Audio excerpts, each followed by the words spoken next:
그리고 추간판 탈출증이라는 것은 말 그대로 그 추간판이 늘어나거나 일부 터짐으로 인해서 튀어나와서 신경을 누르고 있는 것을 이야기하는데요. 그것들의 상당수는 원래 정상까지는 아니어도 일부는 녹습니다. 사실은 이런 저희가 실제 임상에서 겪을 수 있는 어떤 여러 가지 상황들이라든지 환자 개개인의 개인차를 생각해 본다고 한다면은 굉장히 궁금하신 점들이 많을 거라고 판단이 됩니다. 이 허리 통증이 우리가 살면서 생을 마감하기까지 확률적으로는 80% 정도의 인류가 허리 때문에 병원에 간다고 되어 있습니다. 그만큼 관심도도 높고 그에 따른 어떤 경제적 지출에 따른 부담, 그리고 이제 그의 증상에 따른 고통들이 많다고 좀 판단이 되는데요. 어쨌든 환자분들이 제일 두려워하시는 거는 아무래도 이게 진짜 수술이나 시술적 치료가 적극적으로 필요한 것인지, 아니면 보존적 치료만을 해도 상관이 없는 것인지, 그리고 수술을 하게 된다면은 언제쯤 하는 게 그러면 나은 것인지, 그런 것들이 가장 궁금하실 거라고 판단이 되고요. 실제 제 외래에 와서도 많이 좀 궁금해 하십니다. 아마 겪어보신 분들도 있겠지만은 똑같은 환자의 한 병 동일한 검사를 두고 의사마다 조금씩 다른 이야기를 하는, 그로 인해서 환자분들이 또는 보호자분들이 상당히 헷갈려 할 수 있는 경우가 꽤 많은데요. 그런 것들이 이제 절대적인 기준이 있다라기보다는 조금 좀 병을 대하는 의사의 입장이 좀 보수적이냐 아니면은 좀 이렇게 진보적이냐에 따른 차이도 있을 수가 있다고 좀 봅니다. 우리 디스크의 운명이 과연 무엇인지 사실 진료실에서 들으신 분들은 많지는 않을 것 같습니다. 그리고 추간판 탈출증이라는 것은 말 그대로 그 추간판이 늘어나거나 일부 터짐으로 인해서 튀어나와서 신경을 누르고 있는 것을 이야기하는데요. 그것들의 상당수는 원래 정상까지는 아니어도 일부는 녹습니다.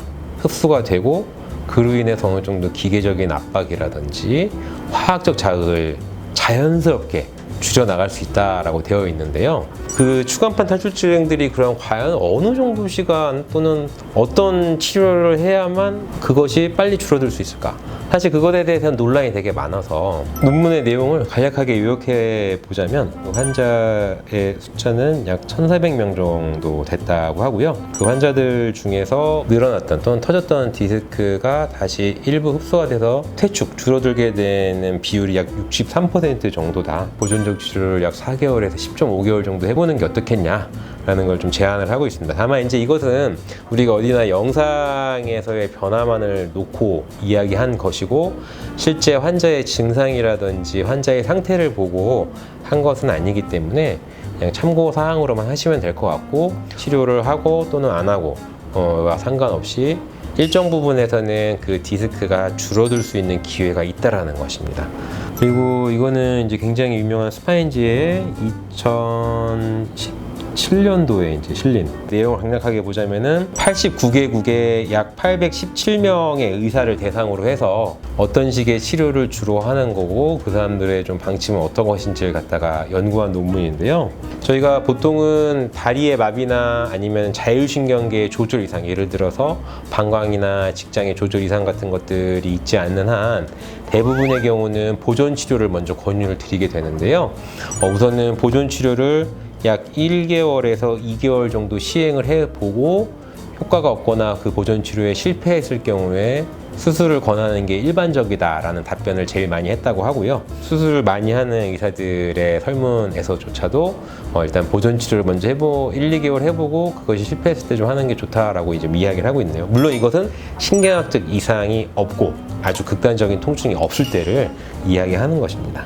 이제 그럼 과연 우리가 어느 정도 그러면 치료를 하고 수술을 하는 게 좋겠냐? 사실은 아까 이제 여러 의사들의 의견을 취합한 논문을 봤을 때는 약 1개월에서 2개월 정도라고 이야기를 했는데요. 시간으로 따지면 4에서 8주 정도가 되는데 이 논문에서도 보면은 한 6주 정도 치료를 보존적으로 해봤음에도 불구하고 악화됐을 경우 신경학적 이상이 없다면은 수술적 치료를 좀 권유해보는 게 어떻겠느냐라고 좀 이야기를 좀 하고 있고요. 이 논문에서는 이제 조금 더 재밌는 게 이제 수술적 치료와 보존적 치료를 비교한 논문인데요. 수술은 단기간 내에 어떤 통증에서의 탈출과 기능 회복 면에 있어서는 보존적 치료보다는 정말 월등하다는 게 이 논문의 결과고요. 최종적으로, 그러니까 장기간 또는 그 중장기간의 어떤 그 결과를 봤을 때는 거의 비슷하다라는 게 이 논문의 결과입니다.